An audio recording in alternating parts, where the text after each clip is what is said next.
I want to welcome you all here to this evening with Brian Hamill, and we're excited to have him here and have his photographs on our walls. Just so many wonderful people to see. And my name is Elia Kazan. I'm director of the Sheldon Art Galleries here. And a couple of housekeeping things. First, I want to thank the committee that helped put this event together. David Capes, Alan Curley, Missy Hill, Karen Cotner, and Barbara McDonald for their help, and then the firm Capes Sokol for their support. I want to introduce David Capes, who is a collector, photo collector, and also a Sheldon Art Galleries board member. And he'll lead a short conversation with Brian Hamill, which will provide some insight into Brian's work. Also wanted to let you know, if you don't have a price sheet, that our assistants can give you one. And if you are interested in ordering photographs, Becky and Paula will be at the table over here to take orders. There are two ways that you can purchase photographs. Brian has made the photos on the wall here available for purchase framed, but you can also get unframed prints. And so that's two ways to order, so just let us know what you'd like to do. And he's generously making available 40% of the profits to support our exhibits and education. Thank Brian for his generosity and for allowing us to show the work. It's very exciting to have it here. So a little bit about Brian. He was born in Brooklyn, New York, and studied photography at the Rochester Institute of Technology. In the mid-60s, he began his long career as a photojournalist, covering everything from rock and roll and politics to entertainment and sports, particularly the boxing world. In the late 1960s, he worked for a few years as an assistant to several top fashion photographers. And he traveled to Northern Ireland in the early 1970s to photograph the Troubles for the New York Times Magazine. And at the same time widened his photojournalistic scope into a unit still photographer on movie sets, and you'll see some of the images from some of the many films that he's shot here. Since then, he's worked as a still photographer on over 75 movies, including 26 Woody Allen films, resulting in the much acclaimed coffee table book titled Woody Allen at Work, The Photographs of Brian Hamill. There's an example of the book, which unfortunately is out of print now, but you can find it on Amazon. It's right here, and you're welcome to look through that book. His work has also appeared in numerous other books and publications and many group and solo exhibits, including a one-man show at the Academy of Motion Picture Arts and Sciences in 1995. He has had many solo exhibits in New York, Los Angeles, Toronto, Santa Fe, and Austin. And his work is represented in numerous private collections throughout the United States and Europe. So without further ado, please help me welcome Brian and David.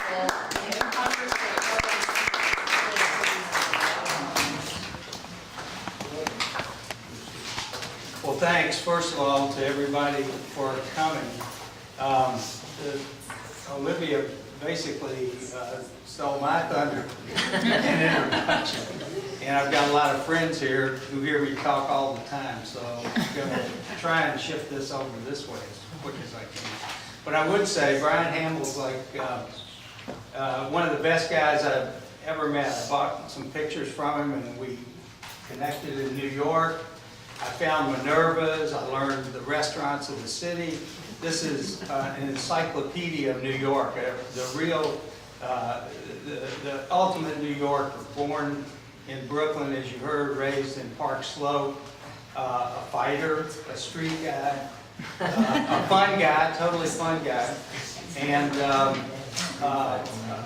one of the great photojournalists when you really get into it of our time. He was in Northern Ireland, he's been in the New York Times Magazine.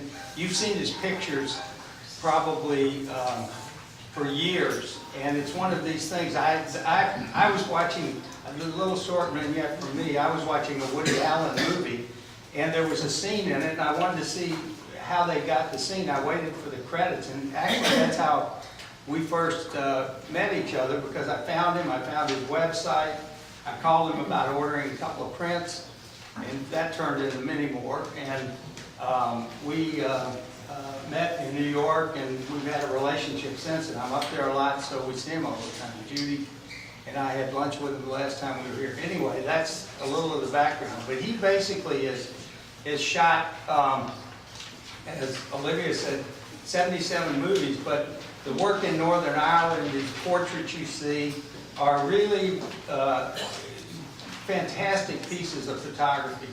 And he's known in New York, the people who collect Brian are many of the people in these pictures, and who interestingly collect a lot of the boxing and the Muhammad Ali and all kinds of different things, not necessarily the shots of themselves, I don't think. You can talk about that. Okay. But he's very much, I know from talking with him, and for those of you who are into photography, that he very much thinks and shoots in the tradition of Cartier-Bresson, the decisive moment. You know, the exact moment to get Mick, or the picture on the wall over here of Robert De Niro shoving the table. I mean, those things don't just happen. You have to have the eye for it and so forth. So what I want to do first is ask you about decisive moments and whether you've ever missed any. Many. First of all, thank you all for coming. I appreciate it. Yeah, I've missed a lot of pictures in my life. Some of my best photographs were taken with my naked eye, no camera. Sometimes you see something and you go, oh, wow, wish I had my camera. And one of them happened, and I'd like to pay respect to the man here in the red shirt. That's Jimmy Torres. He's the brother of the former light heavyweight champion of the world, Jose Torres. And a quick story about missing a shot. You probably don't even know the story, but some of the pictures, like this one of Ali with the walking stick, and this one where you're showing the crowd a rope trick, were taken on 125th Street. Jose Torres and Ali were good friends. And Ali came to New York when he was in exile. His title had been stripped in 1967, but this was in 1968. And he wanted to go up to Harlem to just hang around 125th Street and have lunch. And we hung up there for a couple hours and had lunch. And then Jose's wife at the time, Ramona, was in a hospital getting some kind of a treatment in a hospital in Brooklyn. Nothing severe, but Jose said to Ali, why don't we go visit my wife in the hospital? And he said, sure. So we got in the car, we drove all the way from 125th Street to Brooklyn. And I took pictures of Ali and Ramona. She was in the hospital bed in the room. And he was so nice to everybody. And I took pictures of him the whole day, except when we were leaving the hospital. It was now dark out, so I put all my equipment away in the trunk. And we were driving him back to his hotel in Manhattan. And on the way, Jose, his brother, Jimmy's brother, was driving his car. Ali was in the passenger seat, I was in the back seat. All of a sudden, Ali says, stop the car, Jose, stop the car. And he goes, what's the matter, what's the matter? He goes, no, just stop the car. So Jose stops the car, Ali jumps out, Jose jumps out, so I jumped out. My gear was all around, we were looking, and there was a guy, and it was dark out, and he was changing a flat tire. And Ali tapped him on the shoulder, and he said, can I help you with that? And the guy looked around and goes, oh my God. I'm good, but my wife is going to think I'm a liar. So I didn't have my camera. So that was just one of the examples. And I also like to pay respects to Jimmy because he lives here in St. Louis. And go up for a second, Jim. He's a retired lieutenant colonel in the Air Force.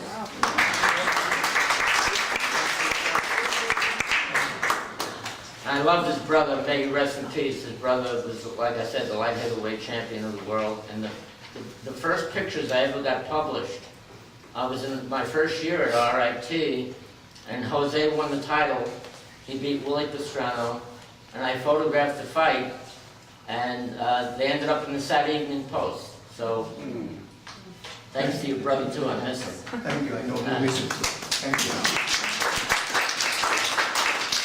Anyway, I don't know what else to say. I mean, I really appreciate the great job that Olivia Das Gonzalez did, and the rest of the team here, and it looks very handsome. I'm really happy about the layout and everything. Oh, there she is.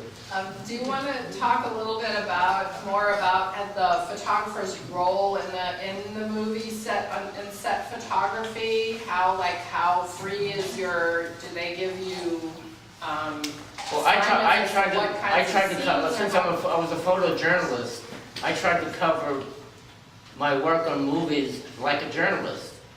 So the studio always wants you to get what they call scene still. You get near the camera and you shoot so it looks like the scene in the movie.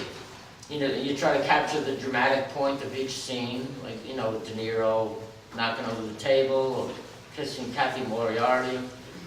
But I like to do other things in addition to that. I like to cover from everything, behind the camera, the technical people, and then I would set up portrait sessions too. So I tried to tell the whole thing like a photojournalist, like it was a story, like I was shooting it for a magazine.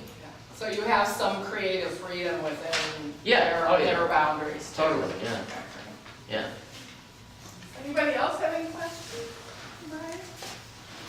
I have a question. Sure. So, you mustn't have a personal life because you have to spend a lot of time with your subjects to get this, don't you? I mean, access is really key because these are so intimate. So, can you talk about how you got close to your subjects so they would let you take the pictures you Well, took? boxing helped, I gotta tell you. Being a street kid, I grew up in Brooklyn when Park Slope was a tough neighborhood, not like it is now. It's like the Upper East Side now. When I grew up, it was, you know, gangs and tenements, and you know, when you're a street guy, you have to defend yourself. I grew up in an Irish Catholic family, 7 kids. My parents were from Belfast. And one day, you know, I started becoming a boxing fan. I would watch the fights with my father, and I just wanted to be a fighter. I wanted to channel my energies, and and a lot of the people I was hanging out with at the time were getting in trouble, so I figured, and I wandered over to the Gramercy Gym on East 14th Street. Oh, right, 14th Street. And it was owned by the famous manager Customato, who trained 3 world champions, Floyd Patterson, Jimmy's brother Jose Torres, and Mike Tyson. So that's when I only fought for 2 years as an amateur, but I became very good friends with his brother, who then later became friends with my older brother, who's a writer, and they actually shared an apartment together. But getting back to your question, it gave me a sense of confidence. So working on movies, a lot of people, I have some proteges that I got into the business, and I go by and coach them because a lot of them are afraid to get in, they're like intimidated, you know. You can't be obtrusive, but you have to get your work done. So you can't be intimidated by actors or grouchy actors, but most of them understand, the pros understand your job, so they let you do your thing. But you have to get in there and get the work done. And so boxing helped me just with a legitimate self-confident thing. How'd you start making photographs? Actually, I started taking pictures. My older brother was a writer. I wanted to be an artist at first. And at one point, he bought me a camera, a little 35mm camera. It was a Yashica, you would know. Michael's a terrific photographer. And I started taking pictures of all the guys I hung out with. You know, park benches and all the street guys that I hung out with. And I had a graphic sense, so that's how I started. Always black and white? Well, back in those days, yeah. Yeah. That's right. because color film was expensive and I was poor. But, and then I went away to college. I went to Rochester Institute of Technology, and the rest is history. If you get a chance, pick up one of the books and look at some of the color work in it, though, which is reminiscent of you know, the Hopper lighting and a photographer named Saul Leiter, and some of the it's really outstanding. I'm black, you know, Thank you. I'm both Putting me in good company. yeah, but it's really you know, terrific work. Jimmy. What I help you is Norman Mailer. Right. Norman Mailer, you generally see the aspect, the connection. Norman Mailer is, you know, I'm sure everybody knows who Norman Mailer is. He was a good friend of my brother Pete's, and Pete introduced his brother to Norman Mailer. So after Jose stopped boxing, between my brother Pete and Norman Mailer, he had a great career as a writer, and he actually wrote a book. And you move in the forward because next connection. Say that again, Jim? You move higher because of the connection. Oh yeah, well, connections always help, you know. Help you a lot. Sure. Can you talk a little bit about what sort of went into taking some of the photographs of John Lennon here Yeah. on the rooftop? First time I photographed John Lennon, it was for Parade magazine. And my older brother, the brother I mentioned, Pete, had written one of the first pieces on the Beatles for the Saturday Evening Post. And they became friends and remained friends. And when John and Yoko moved to New York, their first apartment was on Bank Street in the Village. And I went up there, and he was a no bullshit guy. There was no PR people, no makeup and hair people, none of the nonsense that often happens on movies and other photo shoots. He just opened the door and said, "Come on in," and I took pictures of him, actually, that was in October of '72, when they lived on Bank Street in the Village. Then I photographed, he did a concert at the Garden in August of, well actually I photographed him at the concert in August '72 first. And I brought him some prints when I actually photographed him for the magazine. Because I photographed the concert, and and some of the pictures that I took of him the last time, which were for Rolling Stone, on the rooftop and inside his apartment at the Dakota. He was just truly a working class hero. Great guy. At one point, I got there, we were shooting for about an hour, and he said, "I'm fucking hungry, you hungry?" And I said, "Yeah, I could eat." He said, "Oh, put down your thing." And there was an Asian woman, she was ironing pants in the other room. So I thought, oh, he's going to ask her to whip up something. So he goes, okay, let's see. Grilled cheese, you guys call it, right? We call it something different. I said, yeah, okay, that's fine. So he opens up the cupboard and he pulls out a big black frying pan. I'm waiting for the woman, she's still ironing. And he continued to make me a grilled cheese sandwich. And some chips. And then I said, I'm good here. How is the roof? He said, great fucking graphics. Let's go up. That's when I did the rooftop pictures. But he was just a great guy. And unfortunately, that's where he got, as you all know, he got murdered in December of 1980. Brian was going into the building. Brian was telling me earlier that his earliest experience, when you look over at these photos with Mick Jagger, which, by the way, on the corners are Frank Sinatra. Mm-hmm. So you're talking about generations and so forth. But with Mick, that when he first saw them, it was a small crowd. The next Actually, something like that. It was on 14th Street where the Gramercy Gym was, 1964. And I had been all over like the Beatles and Dylan.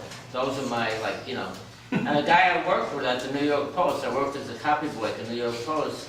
He's a writer and has written a bunch of books. But at the time, he was a copy boy too, and he said, have you heard the Stones? I said, the Stones? No, I don't really know. I think I've heard one or two of them on the radio, but I'm into the Beatles and Dylan. He goes, no, you gotta get the Stones album. It's great. So I said, all right, I'll get it. And the next day, he came in and he had the album. And he showed it to me, and there was a picture of him trying to all look tough. And it reminded me of my tough friends that I grew up with from Brooklyn. So I said, oh, they look cool. So I ended up getting the album, and I was a shoe freak back in the day. And on 14th Street, where the gym was, and also where the famous musical, the Academy of Music was. This is 1964, I was home from RIT for a weekend. And I went to 14th Street to get another pair of shoes. And the gym was closed because it was too early. It didn't open until 4 in the afternoon. But, and 14th Street had a lot of shoe stores, like 10 or 12 shoe stores. And as I was walking down looking at the shoes, I look up at the Academy of Music, and by the way, I bought the album and I fell in love with the Stones, but I looked up and I saw the Rolling Stones, 2 p.m. and 7 p.m. I went, wow. Actually, I wrote about this in the Huffington Post, if you Google my name, and leads up to this concert. But anyway, I bought the pair of shoes and depleted most of my money, and I was heading down the subway steps, and in my brain I kept hearing Jagger sing, I Just Want to Make Love to You, great blues song. I turned around and I said, later for Brooklyn. I was on my way back to Brooklyn. I went back up, I marched over to the Academy of Music, and the tickets were $6. And in those days, for me, that was a lot of bread. I could spend 20 on the shoes, European shoes. But I went in, and the joint was half empty. The joint was half empty, and I'm well, this is going to be a drag. But they came out, and they just turned the joint out. He was unbelievable. He looked like an epileptic chicken up and down. He didn't have James Brown moves, but he had a certain stage presence that looked like the guy could dance, and they were great. So, and that was a half-empty joint on East 14th Street. 5 years later, I shoot this concert, 20,000 people. It was their first concert at Madison Square Garden, November 27th, 1969. It was the best concert I've ever been to. So I wrote this piece in the Huffington Post. It leads up to this concert. It's about my whole 60s experience leading up to this. Any other questions? What happened to the pictures of your friends? Of who? Of your friends? Your tough... Oh, I have them. Yeah? Yeah, I have them. Are they worth showing? They're cool. Yeah, they're cool. Most of them are dead, but...